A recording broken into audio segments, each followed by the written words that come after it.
কারণ মাহমুদুর রহমান মান্না তো 50,000 টাকা দিতে পারে না। জোনায়েদ সাকি তো মসজিদেই যায় না, দিবে কোত্থেকে? যায়? আচ্ছা, যায় যায়। এখানে অগ্নিঝরা নাসিরউদ্দিন পাটোয়ারি আছেন, তাকে মানা করছিলাম আজকে একটু বোম টম কম ফাটাইও, সেটাকে আরো বেশি ফাটাইছে আজকে। আগামী দিনের নির্বাচন কি শুধু এমপি হওয়ার নির্বাচন? আমি নাসিরউদ্দিন পাটোয়ারির এই কথার সাথে একমত যে আমরা কি এমপি হওয়ার নির্বাচন করব, ক্ষমতা অর্জনের নির্বাচন করব, নাকি বাংলাদেশকে নতুন একটা দিশা দেওয়ার নির্বাচন হবে আগামী নির্বাচন? আমরা প্রায় সময় বলি যে ক্ষমতা তো বিএনপি, আওয়ামী লীগ, জামাতের মধ্যে সীমাবদ্ধ, নতুন রাজনীতির তো কোনো সম্ভাবনা নাই। এই নতুন রাজনীতির সম্ভাবনার ফিকে হওয়ার পিছনে অনেকে নুরুল হক নূরকে বা আমাদের গণ অধিকার পরিষদ এবং আজকের এনসিপিকে দায়ী করেন যে তারা নতুন রাজনীতির অভ্যুদয় ঘটিয়েছে, কিন্তু তাদের মাধ্যমে তো আমরা আশা দিক পাই নাই, হতাশার দিক পেয়েছি। কেউ কে চিন্তা করেছেন যে এই নতুনদের, তরুণদের হাত ধরেও কেন পুরাতন রাজনীতির অভ্যুত্থান ঘটলো, অভ্যুদয় ঘটলো? কেন সার্জিস আলমদেরকে মোটর বাইক শোভাযাত্রা নিয়ে যেতে হয় পুরানো রাজনীতির ফরম্যাটে? কেন সচিবালয়ে ঘুরে ঘুরে তাদেরকে তদবিরের পিছনে দৌড়াতে হয় পুরানো রাজনীতির ফরম্যাটে? আমরা তো সমালোচনার দৃষ্টিতে করছি, কিন্তু বাস্তবতা কি? বাস্তবতা হচ্ছে সার্জিস আলম যদি একটা রিক্সায় করে এলাকায় যাইতো, তাহলে পুরান লোকেরা কইতো ওই যেগুলোর কোনো বেল নাই, এখনই এদেরকে মানুষ চেনে না, রিক্সা নিয়ে নিয়ে ঘুরে, এদের আর রাজনীতি কি? বলেন, এরকম বলতো না? তাহলে এটা তো একটা সংকট। আপনি কি নতুন একটা ট্রেন্ড সেট করবেন, নাকি পুরাতনদের সাথে প্রতিযোগিতা দিয়ে ওদেরকে হারাবেন? আমরা তরুণরা এখনো সে পরিমাণ সক্ষমতা বৈষয়িক সার্বিকভাবে অর্জন করি না যেই শক্তি দিয়ে আমরা জামাত, বিএনপি বড় দলগুলোকে আমরা মোকাবেলা করব।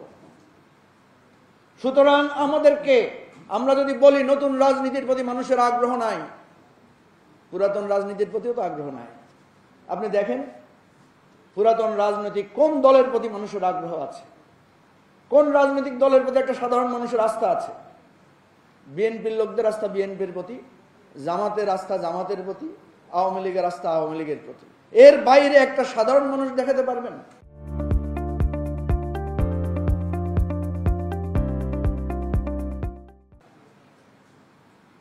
যার কারণে প্রত্যেকটা জরিপে বলছে যে 50 থেকে 50 ঊর্ধ্ব মানুষ বলছে তারা এখনো সিদ্ধান্ত নিতে পারছে না। তাহলে নতুন রাজনীতির কথা আমরা যারা বলছি, আমাদের যার যতটুকু শক্তি আছে, সবাই মিলে যদি একটা ঐক্যবদ্ধ শক্তি হতে পারতাম, তাহলেই তো বাংলাদেশের মানুষ নতুন রাজনীতিকে আঁকড়ে ধরতে শিখত। আমরা কি নতুন কোনো প্রপোজাল একা একা না করে সবাই মিলে করলে তাইলে তো মানুষ বুঝতো যে নতুন রাজনীতির একটা ধারা শুরু হয়েছে। সেদিন আমরা একটা আলোচনায় আমাদের একজন সিনিয়র পলিটিশিয়ান জুনিয়রদেরকে বিভিন্ন রকম পরামর্শ দিচ্ছিলেন। সেখানে একজন সাংবাদিক ছিলেন, তিনি সিনিয়র রাজনীতিবিদকে জিজ্ঞেস করলেন, নতুনদেরকে আপনি এত পরামর্শ দিচ্ছেন, আপনি তো বহু পুরানো দল করছেন, তা আপনার দলের এত তরক্কি হইল না কেন? ওদের এত তরক্কি চাইতেছেন আপনি, ওদেরকে যে পরামর্শ দিচ্ছেন এগুলো আপনি বাস্তবায়ন করলেন না কেন? প্রশ্নটা আমার কাছেও যৌক্তিক মনে হয়েছে, কারণ ওদের তুলনায় আমরাও তো কিছুটা হলো প্রবীণ রাজনীতি, কিছুটা হলো বয়স্ক রাজনীতি করেছি। ওদেরকে যত পরামর্শ দিচ্ছি, বুদ্ধি দিচ্ছি, বুদ্ধি ভাই নিজে কাজে লাগাইলে তো আমার দল এতদিনে বাংলাদেশে পপুলার দল হয়ে যেতে পারত। সুতরাং অপরকে পরামর্শ, অপরের দোষ ধরা, অপরের কাছে প্রত্যাশা না করে নিজেদের কাছে প্রত্যাশার ক্ষেত্র তৈরি করুন। আমি তো এখনো মনে করি নাগরিক একটা নতুন রাজনৈতিক উত্থান ঘটিয়েছে বাংলাদেশে। মাহমুদুর রহমান মান্না আর কিছু না হোক, এখন পর্যন্ত উনাকে নিয়ে বড় ধরনের কোনো বিতর্ক সমাজে প্রচলিত নাই। এটা তো অন্তত একটা অ্যাচিভমেন্ট। জোনায়েদ সাকি, সাইফুল হক, আমাদের রাষ্ট্র সংস্কারের কাইয়ুম ভাই, এখানে যারা আছেন স্বপন ভাই সহ সবাই করে, এদের একটাই সমালোচনা, কয়টা লোক আছে আপনাদের? এদের একটাই সমালোচনা, কত ভোট পান আপনারা? আর কোন সমালোচনা কি আছে? হ্যাঁ, আরেকটা সমালোচনা আছে, আপনারা যেগুলো বলেন এগুলো তো মানুষ বুঝে না।